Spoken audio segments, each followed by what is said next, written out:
Covid পরবর্তী সময় একটা সিনেমার গান এরকম আমি পেয়েছিলাম, যে সিনেমার গানটা দিয়ে আমি ভাই সিঙ্গেল স্ক্রিনে দেখেছিলাম, বিশাল সিটি হাততালি পড়েছিল। সেটা হচ্ছে চেঙ্গিজের গান, জিদ্দার চেঙ্গিজের রাগাড়া রাগাড়া রাগাড়া রাগাড়া। আমি দেখেছিলাম ভাই চোখের সামনে সিঙ্গেল স্ক্রিনে কি করতে পারে এই গানটা। তারপরে আমি এইরকম একটা গান শুনলাম, যেটা শোনবার পরে আমার মনে হলো সিঙ্গেল স্ক্রিনে সিটি হাততালি চিৎকার চেঁচামেচি লাফালাফি সব হবে। মেন্টালের প্রথম গান চলে এসেছে, কি একখান গান বানাইছে এই গানটা। সত্যি ভাই কি একখান গান বানাইছো কেশবদা, অসম্ভব সুন্দর, খুব ভালো লাগলো। এই গানটা নিয়ে আমরা একটুখানি কথা বলি এখন এই ভিডিওতে। প্রথমে আমরা গানটা নিয়ে কথা বলবো, তারপরে আমরা ভিজুয়ালি কথা বলবো, মানে ভিজুয়ালাইজেশন কেমন লাগলো ইত্যাদি ইত্যাদি নিয়ে কথা বলবো। তো দেখো এই গানটার যেটা হুক পয়েন্টটা, বন্ধু আমার রসিয়া খাটের উপর বসিয়া কি একখান গান বানাইছে, এটা অত্যন্ত পপুলার একটা লোকসঙ্গীত বা লোকগীতি। এই মানে পার্টিকুলার এই পপুলার লোকগীতিটাকে এই গানটার হুক পয়েন্ট বানানো হয়েছে, এবং তারপরে গানটা কেশবদার নিজের মতন ক্রিয়েশন করেছে অন্যান্য কথা বসিয়ে সুর দিয়ে। এই ধরনের গান বাংলা ইন্ডাস্ট্রিতে এখন শোনা যায় না। যে সময়টাতে জিৎ গাঙ্গুলি মিউজিক করছিলেন কনস্ট্যান্ট, সেই সময় আমরা এই ধরনের গান, তোমরা দেখো ইটস 100% লাভ লাভ লাভ লাভ লাভ, ওই ধরনের একটা বিষয় তোমরা এই গানটার মধ্যে পাবে। মানে আমার জাস্ট ওই গানটার কথা এক্ষুনি মাথায় এলো। বা পরান যায় জলিয়া রে, এখন আমরা রিসেন্ট টাইমে এই ধরনের গান খুব মিস করছি বা মিস করি। আমার খুব ভাল লেগেছে এই গানটা। এই গানটা আমাদের নস্টালজিয়া ফেরত দিচ্ছে কোথাও না কোথাও গিয়ে। তোমরা মনে করো সঙ্গীত বাংলায়, যখন সঙ্গীত বাংলা চ্যানেলটাই আমরা চালিয়ে রাখতাম বাংলা সিনেমার গান শোনার জন্য, এবং নায়ক নায়িকার রোম্যান্স এবং তাদের নাচ সঙ্গে সুন্দর একটা গান আমরা পেতাম সঙ্গীত বাংলার তরফ থেকে, যখনই গানগুলো দিত, সেই দিনগুলো আমরা মিস করি। আর এই ধরনের গানগুলো এখন বাংলা সিনেমায় কম হচ্ছে, তাই জন্য আমরা আরও বেশি মিস করি। তো এই ক্রিয়েশনটা আমার খুব ভাল লেগেছে। এবার যদি আমি আসি, মিকা সিং মেল ভোকালিস্ট হিসেবে গেয়েছেন মিকা সিং। মিকা সিং অত্যন্ত জনপ্রিয় একজন গায়ক, আমাদের নতুন করে বলবার কিছু নেই। উনি যখনই বাংলা গান গান, ওনার অ্যাকসেন্টগুলোই আমার ভালো লাগে, উনি যেভাবে বলেন সেটাই খুব ভাল লাগে।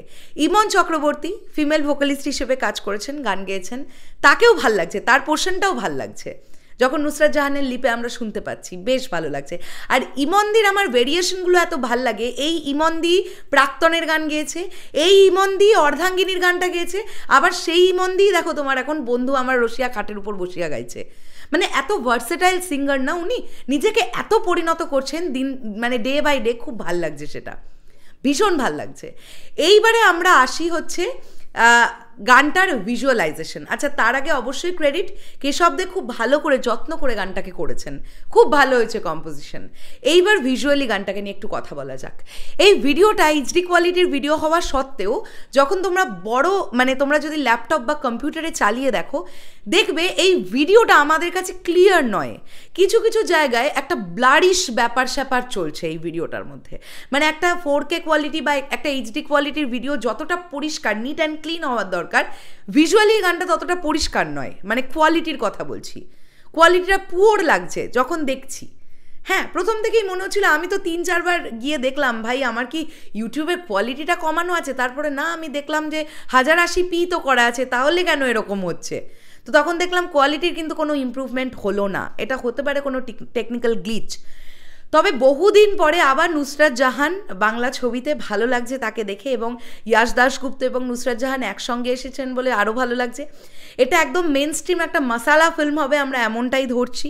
খুব মজাদার একটা সিনেমা হবে, আই হোপ সো। এটা সিনেমার নাম তো তাই বলছে, মেন্টাল নাম তো বলছে, মজাদার একটা সিনেমা হবে। তো তাদের দুজনকে একসঙ্গে দেখতে ভালো লাগছে। লোকেশন সিলেকশনগুলো ভালো হয়েছে, কস্টিউম ডিজাইনিংও ভালো হয়েছে, কো ডান্সার্সরা খুব যত্ন করে পারফর্ম করেছেন। নাচটার মধ্যে অনেক বেশি কঠিন স্টেপ কিচ্ছু ছিল না, বাট যতটুকু ছিল সেটা দেখতে কোথাও গিয়ে ভালো লাগছে, বেশ ভালো লাগছে। আর মিডলের যে ছড়ার পোর্শনটা, ওটা ঠিক র্যাপ নয়, র্যাপ আমরা ওটা বলতে পারবো না, ওটা আমরা তালে তালে ছড়া বলতে পারি, বাংলা ছড়া। ওই ব্যাপারটাও খুব ভালোভাবে করা হয়েছে, বেশ ভালো লাগছে শুনতে। তো অল ওভার এই গানটা কি একখান গান বানাইছে, আমার কিন্তু বেশ মজাদার লাগলো। তোমাদের কেমন লাগলো ডেফিনেটলি কমেন্ট করে জানাও। আসছি আবার খুব শীঘ্রই নতুন কোনো ভিডিও নিয়ে। যারা এখনও দেখোনি অবশ্যই তোমরা মেন্টাল সং বলে ইউটিউবে সার্চ করো, দেখো প্রথমেই তোমাদেরকে এই গানটাই দেখাবে। দেখো চলো, এই প্রোডাকশন হাউসের এটা প্রথম কাজ, তাদের কাজ, অবশ্যই আমরা তাদের পাশে থাকবো। অ্যান্ড ভালো লাগলে তো ডেফিনেটলি আমরা ভালো বলবো, খারাপ লাগলে কিন্তু খারাপও বলবো, কিন্তু আমরা অবশ্যই পাশে থাকবো, এটা তাদের প্রথম কাজ, তাই না?